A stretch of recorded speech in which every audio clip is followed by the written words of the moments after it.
by definition, it is anti-reproduction, it is anti-family, and it's anti-female happiness as well. Anti-female happiness as well. If you ask any woman, let's say like if I had a woman in the car right now, I had a woman in private. If you ask them in private with no other female influence, the number one they'll say that they want, kids and a family and to be a mom, preferably planting peppers and making sourdough, peppers in the garden obviously, and making sourdough loaves of bread at home. But then women are heavily influenced by the communalistic way of thinking. And women don't make decisions individually. They make decisions with the tribe. They don't really think for themselves. So, for example, when a woman leaves, she has consulted with her friends, talked to the therapist, already applied for 3 different apartment leases, already has your replacement lined up, and you're like, but I love you. We can work on this. I can change. I can change. You're getting the news for the first time. She's known this for about 6 months, right? Part of this is female nature.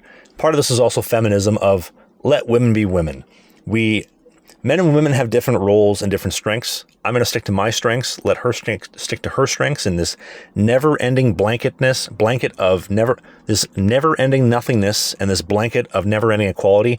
It's not working. It hasn't worked. It has not worked at all for the past 30 years. And it makes me think our founding fathers and our ancestors, not even 70 years ago, 100 years ago, they had it locked down tight.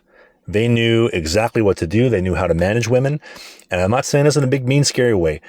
If you give a woman to me and then you give that same woman to somebody else and then somebody else, you get 3 completely different women out of that same woman. They adapt to their surroundings. And I'm a big believer in a woman is an impression of the last man that sat on her, metaphorically speaking, obviously. Or you are the cup, she is the water. The water will form to whatever cup. And like I was saying back before, to the factory default, the factory reset, if she likes you enough, she will conform to what you are trying to create her into, etc.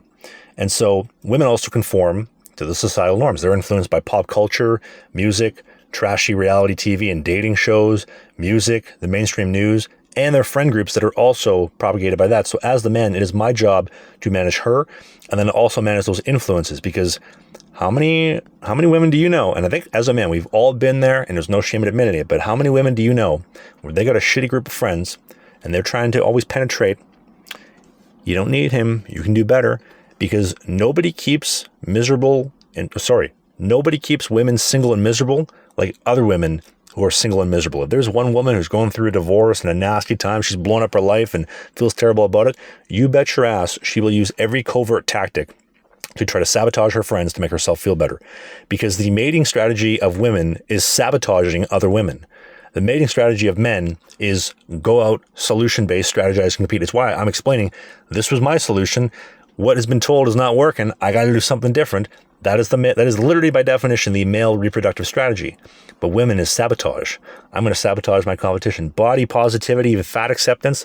Everybody can look like Myles Garrett. If you look like the O-line for the Buffalo Bills or the BC Lions, no ma'am. No sir. If I have no money and you look like Barry Sanders, no thank you. Right?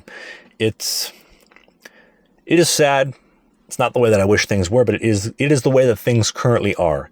And for whatever reason, women have dragged this feminist ideology into the new world, Ray Rice style, drag her ass into the elevator. And this is what has influenced the modern dating market. They're not happy about it, but as a man, there are certain ways to navigate around it. And I have found, since adapting my beliefs to this, not subscribing to a one-itis type of mentality and just opening my eyes for the way that things are, not the way that they should be, I've had a dramatically better experience with women. I'm not saying this is a way to beat up on women. There's a lot of women that are low quality. They're terrible quality women and are not fit for long-term use. They are recreational use only.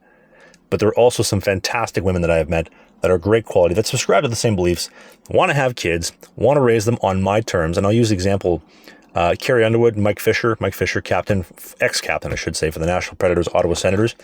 She came out in an interview basically and said, yeah, we don't do LGBTQ alphabet soup cartoon shows. We do spankings. We do things old school. All the media, oh, you can't do that. That's child abuse. She backs him, which is why he's able to do that. If it was any other woman, he wouldn't be able to do that. But because his woman is fantastic, loves him, supports him, and is on board, he is allowed to do that. You got to have the woman on board with your stuff. Otherwise, you can't execute on any plans, right? Majority of women have majority of the power. today. I would argue we live in a female society, female first. Every institution in Canada specifically has been dismantled. Men are not allowed to be men anymore. Everything has become feminized. Even my fight gym in Vancouver, where my Muay Thai instructor, were chatting about this a while ago, how they've had women coming in and they come in with these super skimpy tops and hoochie daddy shorts, and now all of a sudden I got, as a big 6'5", 240-pound man, I got to spar a woman, and I'm very uncomfortable doing that because I'm just playing defense the entire time, putting my hands up, kind of covering and kind of letting the chips fall where they may. But every time, a woman will be like, why don't you hit me at the sparring gym? And I'll give her a light one to kind of make her feel like she's involved, but it's like, this is a spot for men to be men. And then they come with the skimpy sports bras and the hoochie daddy shorts. And now she's, throwing a teep kick, and I'm looking down her yak and I'm like, what the hell, man? I just want to focus on an actual fight. Or maybe that's happening beside you and you're distracted. You're like, oh, damn, male nature. There's a sweet potato right there. And then boom, get drop kicked in the face and get KO'd. So there's no spots for men to be men anymore, and men are not allowed to be men with other men. We talked about this before. The dark humor, over-sexualization, physical dominance, truculence, high testosterone, and tenacity is not allowed anywhere in society, as everything has been dismantled and become feminine first. Every institution, every layer of government, it is everywhere. And as a man, when the deck is completely stacked against me, the system wants me to bend over and expect me to take it and cough and say, thank you, Mr. Polyev. Thank you, Mr. Carney. Can I have some more, please? No, sir. Waiter check, please. I'm going to surrender to the way that it is. I'm going to play the game a little bit differently to try to get the results in life that I want. And I will say again, to finish this video, I've had a fantastic experience with women, and I hope that some of these changes help you as well. If you enjoyed this video, hit the subscribe button, become a channel member. All my videos are up, and you can watch them now for 99 cents to support the content creation like this. And I will see you in the next video.